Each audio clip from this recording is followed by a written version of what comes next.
The way through. Liam sat in his car, gripping the steering wheel so tightly his knuckles went white. Rain tapped relentlessly against the windshield, a cruel metronome to his spiraling thoughts. The promotion had gone to someone else. Again.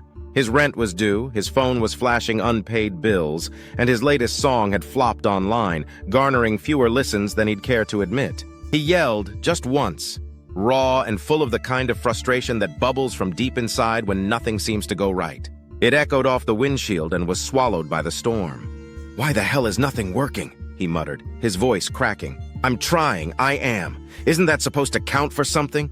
His mind raced with every perceived failure, every door slammed shut, every maybe next time. He needed to get out, away from city noise and pitying glances and endless notifications. Without a second thought, he drove. No destination, no plan, just out. By nightfall, he found himself at the edge of a forest 2 hours north. He parked at a small pull-off and grabbed the half-full backpack that had been living in his trunk since his last canceled hiking trip. He started walking. The first few hours were fueled by stubbornness and a need to escape. But as the signal bars disappeared and the path became more rugged, something inside Liam started to shift. At first, it was irritation. He tripped over roots, got caught in brambles, and cursed at the sky when it started to drizzle again. "Damn it," he grumbled. "Even nature's against me," but he kept walking. By day 2, the forest began to feel like something else.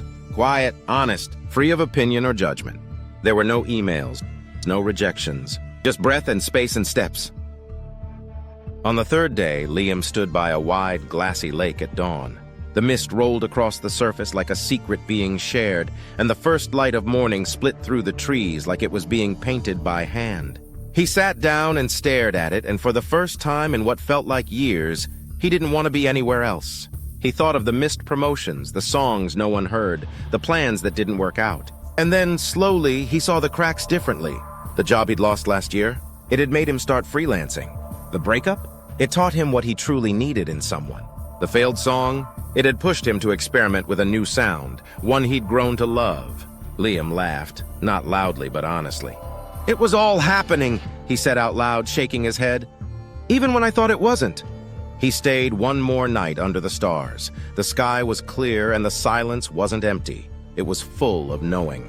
When he returned to the city, he wasn't magically richer or more successful. But something had changed.